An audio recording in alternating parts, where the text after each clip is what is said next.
Hi everyone, it's Chenzo from Reality Art Pod, here to rank the Big Brother 28 players based on where they stand in the game as of the end of the Week 4 Thursday Eviction episode. This week we saw Sweetie Pie Haley's HOH end with Lyric and Melody on the block, a last minute vote flip, and a Lyric eviction. Before I dive in, links in the description to my playlist to catch up on my recaps and rankings. If you like the content, consider liking, subscribing, and commenting your own rankings. But let's dive into it. Firstly, we lost Lyric this week. Lyric had been riding the top of my rankings for a while, despite losing allies and being on the bottom. I saw so much potential in her as a player, but this week tanked her game. I get that she's trying to be self-interested, and I do like that attitude for her, but she's so quick to throw her friends under the bus throughout the week. She started doing it towards the end of last week, but she's been throwing Mallerie to the wolves for a while. Haley clocked her being disloyal. Between being a bad friend and the breakup ruse with Rome, she had no credibility. And coming into Thursday, she went from being safe to having potential to go home to being voted out if she was on the block no matter what. She would have been very low on my ranking had she survived this eviction. Let's get into the rankings. We don't yet know who is the Week 5 HOH, but we do know it's going to be a wall comp. And in 13th place, I'm putting Chuck, who last week was 12th. He came into this week playing his boring game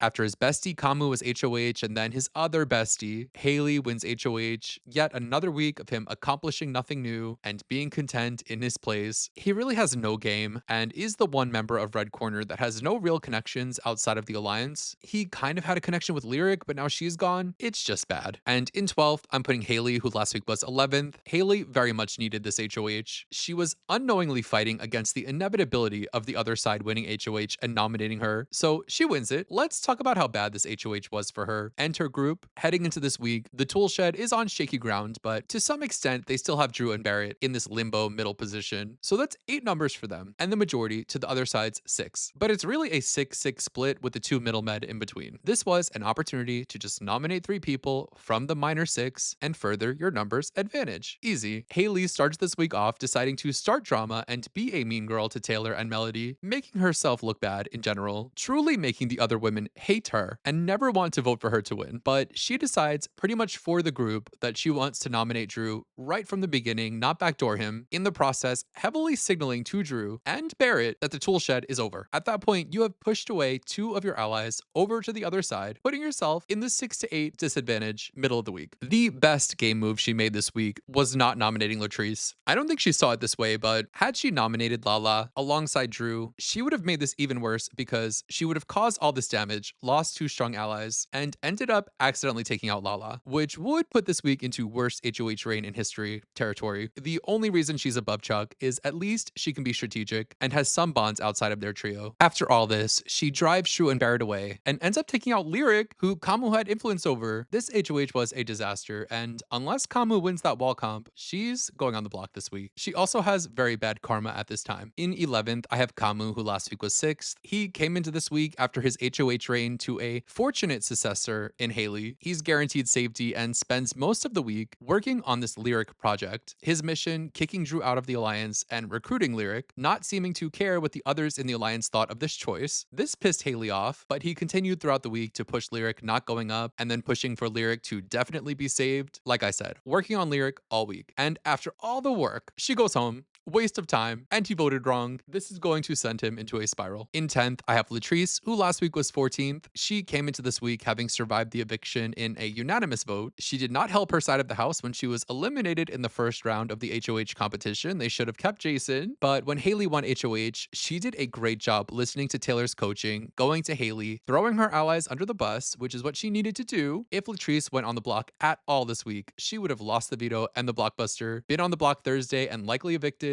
if her side band together for once. But in the end, through lots of coaching from Taylor, Latrice has somehow gotten in good graces with both sides. Taylor, Yash, Latrice, and Lyric have gone the old if you can't beat 'em, join 'em approach, where they just try to join the other side and hope for the best. I feel better about her positioning this week, but still feel she's one step behind everyone else in the game. In the end, Taylor brings her in on the flip vote. This drama and the crumbling of the tool shed is great for Latrice because it's war in the house, and she is far from catching a stray. In 9th, I have Yash, who last week was 4th. He was on the up and up last week, and this week, it was more of the same things I liked. He's playing both sides effortlessly. Everyone comes to him all week to strategize. Like Kamu, he continues to put effort into his final 2 with Lyric. He's fighting for scraps of the main alliance, but he ends up losing his final 2. Lyric And voting wrong, all that work he's put in, just like Kamu, was a wash, and now he's set back. He can recover, but this week was going well until it got real bad at that vote. In 8th, I have Taylor, who last week was 9th. She once again comes into a week on the bottom after being on the bottom and has a rough start with Haley being HOH and Taylor not liking the sugar-free candy. So Taylor's an obvious nominee for Haley, as Haley was already secretly plotting against her. I don't think Taylor did a good job fighting for herself not to be nominated. She actually did a better job as Lala's advisor than her own advocate, but after being nominated, she puts in good work to fix her relationship with the red corner. Through the week, she gets more active in the game and is getting a lot of information from Devons. She saves herself with the veto and she votes correctly. She's still not in an alliance, and the game is still getting played around her, so I'd like to see her get way more active. In 7th, I have Mallerie, who last week was also 7th. She comes into this week on the bottom and stays on the bottom when she gets a worst case scenario HOH. Haley, who she hates, who also hates her. She's been hearing that Haley's been talking about her body, so she just knows she's going on the block no matter what she says. Even after getting thrown further under the bus to Haley, she still meets with Haley and owns her stuff, having an honest conversation, but overall, she was drawing blank all week, on the block, losing the veto. She doesn't talk much game to save herself from the other side, but was there anything she could do? I think if she tries to talk game, she makes a bigger target of herself, like Lyric did. Truly, her whole fate this week was going to be decided by the powers that be. All she could do is be herself, hype herself up, talk to her mom on the phone, and hope. Obviously, she almost went home this week. I love that she stayed, but she hasn't won anything yet. She's still got the rivalry with Haley, and we learned she's not that great at campaigning for herself, but I have hope in a new alliance forming after this vote with her side and the icons. In 6th, I have Mallerie, who last week was 8th. She once again comes into this week knowing what's going on, and once again doesn't win power to do anything about it. This was probably her best game week, where she did have good conversations with the HOH that did secure her safety. Haley made a mistake letting Mallerie slide by, as this little girl stands as the biggest threat to the entire house. She's got a great shot at winning the wall comp and at winning a power. We're at peak hope or copium for the Mallerie side. While she's still not in a good spot, she kept both Melody and Drew, which were the better options to stay for her game. I need to see her get some kind of power soon. In 5th, I have Drew, who last week was 13th. Drew fell from grace over time and was struggling to get back up. He continues to try to make the tool shed happen, even though everyone in the alliance were being his biggest ops. And even after they nominated him as the target, he stayed loyal, but he continues to be himself all week, rattled by being on the block, but believes he's safe, keeps up with telling his alliance that he's a pawn. His ignorance was bliss. The icons eventually decide they want to keep him and use his loyalty to the alliance to convince the red corner to keep him as well. His argument that Lyric would nominate the icons was good enough logic to sway their minds, and the fact that after all of this, Lyric, who was a number for Kamu, left and Melody stayed. He's regained the icons' trust, and there's potential for a new alliance with the icons brewing. He is so back, baby. In 4th, I have Barrett, who last week was 10th. He starts the week on mutual rocky ground with the tool shed. He gets told that he or Drew will be a pawn. I like how he reacted to that and quickly told Haley why it didn't make sense. He continues to hang out with Mallerie as we're all waiting for him to jump ship and tell Mallerie everything he knows in the game. He seems to wake up in the game, and my impression is he's fully out of the tool shed and ready to jump to the other side by the time of the vote. And to see that action take place on the Thursday show, where he finally took part in something against that group that kept him on the outs all week, was good for him, and I'm happy for him that he did that. In 3rd, I have Angela, who last week was 5th. Angela has had a blessed season so far. Allies in power, hasn't faced much adversity, nor has she had to show her cards too much, although everyone knows she's working with the icons. But of all the icons, she has the smallest target on her. She was a big pusher in the get Drew out narrative, so for him to get on the block was a big win for her. I'm pleased she was so flexible with the idea of keeping him. She's playing a calculated game. She pushes when she needs to, she lets off when she needs to, and people do listen to her. She's cruising through the game. She is about to fall off that wall first tonight, and I'm interested to see how the vets explain turning this vote around, but they were playing and getting stuff done, and what they wanted to get done happened. How they handle the aftermath will rank next week. In 2nd, I have Devons, who last week was 1st. I put him 1st last time because he's playing a good game and he was the only one with a power, and this week he continues to ride his alliances and work his relationships with the whole house. He has stronger connections with the guys, and Drew going on the block was actually not in his best interest at all. He eventually fights to save Drew and to work with Drew, helping him keep Mallerie. The Icons absolutely should not want to go to the end with Haley, Kamu, and Chuck. They need to switch over to the other side if they want to win any of those endgame competitions. And I think that's what's happening. Finally, in first, I have Dee, who last week was second. Dee starts this week off getting the power, and she did such a great job acting and lying about not having the power. She fooled us. Not telling Devons about the power is right out of her Survivor 45 playbook, as then she was keeping secrets from Austin to clown on him in the final tribal. So it's clear to me she's running it back this season and playing some classic hits for us. She's working hard on pitting the other players against each other, which is a new trick for her. I'm on the fence if all the things she's doing out of boredom will work for her or blow up in her face. It's only a matter of time before people deduce that Devons and Dee are lying about their powers. She made big moves this week, again, out of boredom and thrill seeking, and she'll have to smooth that out. But for now, she and Devons remain the two most powerful players in the game. I'm putting her above Devons because she basically has two powers with his and hers, and he only has one. But I have to give props to the real best player in the house this week, Morgan, my queen, who reminded us of what we're missing out on. Get her back in that house now. But that concludes my week 4 player rankings. Comment below your rankings for the week. Who do you think is playing the best and the worst? If you liked the video, consider liking and subscribing. I'll be back Sunday to recap the nominations episode. Until next time, you know where to find me. Bye.